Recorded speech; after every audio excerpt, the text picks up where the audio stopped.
कुछ छात्रों ने कमेंट कर यह जानना चाहा कि क्या इस बार प्रश्न पत्र ब्लूप्रिंट के आधार पर बनाया जाएगा। जी हाँ, इस बार प्रश्न पत्र पूरी तरह ब्लूप्रिंट पर ही होगा, क्योंकि यह ब्लूप्रिंट शासन द्वारा जारी किया गया है और प्रश्न पत्र भी शासन द्वारा ही बनाया जाएगा। आप निश्चिंत रहें और ब्लूप्रिंट के आधार पर अध्ययन करें। देखिए, कुछ प्रश्न ऐसे होते हैं जो बिल्कुल फिक्स होते हैं कि उनके आने की उम्मीद परीक्षा में 99.99 होती है। ऐसा ही एक प्रश्न 3 नंबर का, जो कि ब्लूप्रिंट के आधार पर 3 नंबर पर बैठता है और ये आपके चैप्टर सर्कल का है। आप देख सकते हैं एनसीईआरटी एक्सरसाइज 10.2 से कनेक्ट है और आपके बुक में 10.2 प्रमेय के नाम से दिया है। इसमें लिखा है बाह्य बिंदु से वृत्त पर खींची गई स्पर्श रेखाओं की लंबाइयां बराबर होती है। इस तरीके का ये प्रमेय है और ये सर्कल का सबसे महत्वपूर्ण प्रश्न है। इसकी तैयारी, इसका अभ्यास आपको विधिवत कर लेना चाहिए। तो आइए देखें कैसे इसको सॉल्व करेंगे। क्योंकि ये प्रमेय है, प्रमेय में जो स्टेप्स होते हैं उन स्टेप्स का आपको पालन करना होगा। जैसे पहला स्टेप होता है दिया है, फिर क्या चीजें आपको सिद्ध करना है, इसमें वो समझना होगा, वो लिखना होगा। रचना का हिस्सा यदि है तो रचना लिखना है और इसके बाद लास्ट में प्रूफ। 4 भाग इसमें मेन होते हैं और एक डायग्राम इसका महत्वपूर्ण। तो डायग्राम आप देख रहे हैं, बाह्य बिंदु से वृत्त पर, यानी एक इसमें क्या होता है, एक इसमें सर्कल बना हुआ है, सर्कल जिसका सेंटर आप देख पा रहे हैं, सेंटर O, और एक P बिंदु है जो वृत्त के बाहर है, यानी P बाह्य बिंदु है। और इस बाह्य बिंदु P से इस वृत्त पर 2 स्पर्श रेखाएं, एक PQ और दूसरा PR, ये 2 स्पर्श रेखाएं खींची गई हैं। खींची गई स्पर्श रेखाओं की लंबाइयां बराबर होती हैं। यहां पर आपको सिद्ध करना है लंबाइयां, यानी PQ स्पर्श रेखा की लंबाई PQ, नीचे जो स्पर्श रेखा है इसकी लंबाई क्या है PR। आपको सिद्ध करना होगा PQ बराबर PR। क्या दिया है, एक सर्कल दिया है जिसका केंद्र O है, P एक बाह्य बिंदु है और इस बाह्य बिंदु से इस वृत्त पर 2 स्पर्श रेखाएं PQ और PR ये खींची गई। इतना चीज गिवन है। सिद्ध क्या करना है कि PQ की लंबाई PR की लंबाई के बराबर है। तो इसको कैसे आप लिखेंगे, इसको देखें। सबसे पहले इसमें दिया है, हेडिंग डाल दें, दिया है एक वृत्त जिसका केंद्र O, एक वृत्त जिसका केंद्र O है, P एक बाह्य बिंदु है,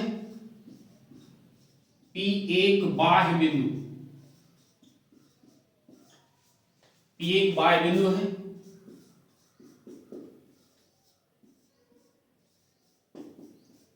तथा PQ और PR, PQ और PR स्पर्श रेखाएं, स्पर्श रेखाएं हैं। इतना गिवन है। अब इसके बाद इसमें क्या चीज सिद्ध करना है वो लिख दिया जाए। सिद्ध करना है, सिद्ध करना है।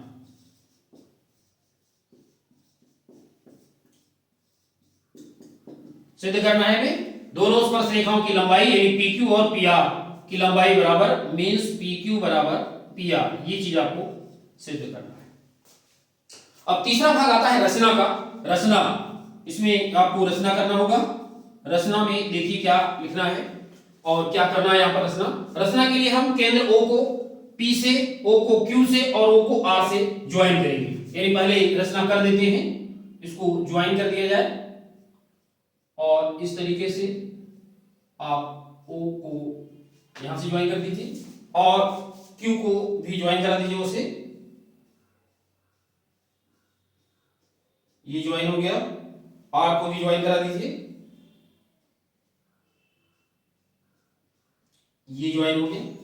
ध्यान दें, इसको आपको लिखना होगा OQ, OP, OQ और OR को मिलाया। ये आपका कंस्ट्रक्शन का हिस्सा हो गया। अब इसके बाद इसमें अंतिम बिंदु आता है क्या, उपपत्ति। उपपत्ति, ये ध्यान दें, प्रूफ इसी को बोलते हैं उपपत्ति। अब इसमें क्या क्या चीजें आपको लिखना है प्रूफ में, वो देखें आप। सबसे पहली चीज ये आप समझे कि यहां पर PQ स्पर्श रेखा है और Q स्पर्श बिंदु है।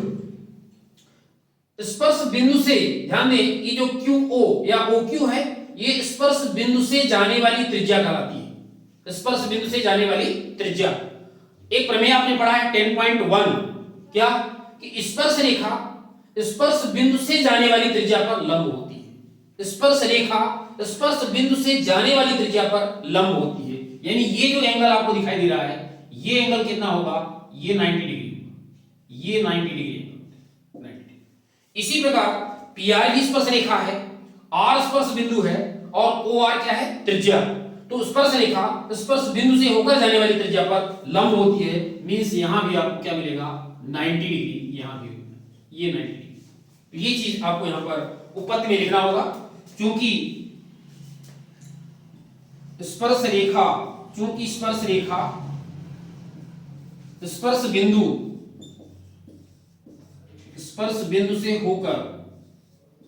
स्पर्श बिंदु से होकर जाने वाली त्रिज्या पर लंब होती है, जाने वाली त्रिज्या पर लंब होती है, पर लंब होती है। इसलिए एंगल OQP और एंगल ORP ये दोनों का मान कितना होगा, 90 डिग्री। ये एक इक्वेशन आप OQP ये एंगल और ORP ये एंगल, ये दोनों कितना होगा, 90। रीजन ऊपर लिख दिया गया, रीजन लिखना इसमें बहुत जरूरी है, नहीं तो नंबर कट जाते हैं, ध्यान दें। अब आपको इन दोनों त्रिभुजों को ले लेना है सर्वांशम सिद्ध करने के लिए। सर्वांशम सिद्ध करेंगे तभी आपकी प्रमेय सिद्ध हो पाएगी। तो सर्वांशम सिद्ध करने के लिए आपको दोनों त्रिभुज लेना है। एक त्रिभुज है आपका OQP और दूसरा त्रिभुज है ORP। तो ले लिया त्रिभुज OQP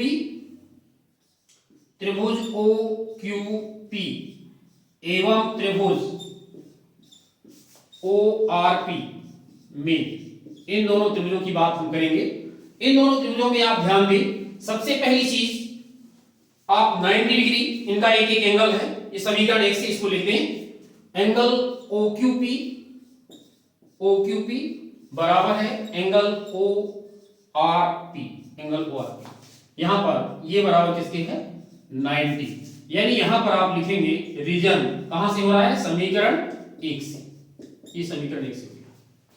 इसके बाद आप ध्यान दें, OP एक ऐसी भुजा है जो दोनों त्रिभुजों में है, इसका मतलब ये उभयनिष्ठ होगी, उभयनिष्ठ भुजा OP बराबर OP दोनों त्रिभुजों में है, इसलिए आप यहां पर यूज करें क्या, OP बराबर OP। और ये कर्ण भी है, ध्यान दें 90 डिग्री के सामने की जो भुजा है वो क्या कहलाती है, कर्ण। तो ये उभयनिष्ठ, इसमें प्रगुण काम कर रहा है, उभयनिष्ठ, ये ध्यान दें उभयनिष्ठ। OP बराबर OP, यहां पर आप कर्ण भी लिख सकते हैं, ये कर्ण है, कर्ण OP बराबर OP।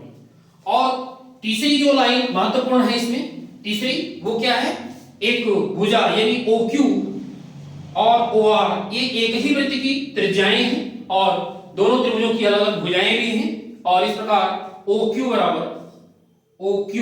बराबर क्या, OQ बराबर OR एक ही वृत्त की त्रिज्याएं हैं, एक ही वृत्त की त्रिज्याएं। रीजन बहुत जरूरी है, रीजन लिखना, एक ही वृत्त की त्रिज्याएं, ये एक ही वृत्त की त्रिज्याएं, ये रीजन हो गया। और इस प्रकार आप देख रहे हैं समकोण कर्ण भुजा यानी RHS थ्योरम लग रही है, और RHS थ्योरम लगकर ये दोनों त्रिभुज अब क्या होंगे, सर्वांगसम हो जाएंगे। तो आप कह सकते हैं अतः RHS प्रमेय से, ध्यान दें RHS प्रमेय में लग रही है, RHS प्रमेय से, जिसको कि हिंदी में बोलते हैं समकोण कर्ण भुजा सर्वांगसम का प्रमेय या RHS प्रमेय।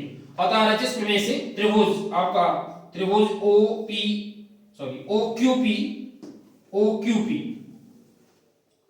OQP ये सर्वांगसम होगा त्रिभुज ORP, त्रिभुज ORP। यदि दोनों त्रिभुज सर्वांगसम है तो इनके जो संगत अवयव होते हैं वो बराबर होते हैं, यानी संगत अवयव के रूप में हम क्या लेंगे यहाँ पर, PQ की संगत भुजा क्या होगी, PR। PQ की संगत भुजा PR, तो यहाँ पर ये PQ बराबर हो जाएगा PR के, और इसलिए PQ बराबर PR, PQ बराबर PR। प्रॉपर्टी क्या, CP/CT, ध्यान दें CP/CT प्रॉपर्टी से ये PQ बराबर PR। सर्वांशन त्रिभुजों के संगत अवयव क्या होते हैं, बराबर, इसलिए PQ बराबर हो गया PR के, और यही चीज आपको सिद्ध करना था, तो यहां पर आप लिख सकते हैं प्रूफ। इस प्रकार आप इस प्रमेय को पढ़ें, लिखें, अभ्यास करें और मन में कॉन्फिडेंस पैदा करें। ये क्वेश्चन अब हम परीक्षा में लगा लेंगे। डायग्राम अच्छे से बनाना सीखें, नामांकन करें डायग्राम में, और जो चीजें जिस क्रम में दी गई हैं उसी क्रम में आप इसकी तैयारी करें। और इस प्रकार तैयारी करने में कहीं आपको नहीं समझ में आता है तो कमेंट बॉक्स में जरूर लिखें, ताकि आपको अपनी समस्या का हल मिल सके और अपनी परीक्षा की तैयारी विधिवत करते रहें। यदि आपको ये वीडियो अच्छा लग रहा हो तो वीडियो को लाइक करना न भूलें और चैनल को सब्सक्राइब करें, बेल आइकन को टच कर ऑल बटन को क्लिक करें। मिलते हैं फिर इसी प्रकार की शैक्षणिक जानकारी के साथ, तब तक के लिए धन्यवाद।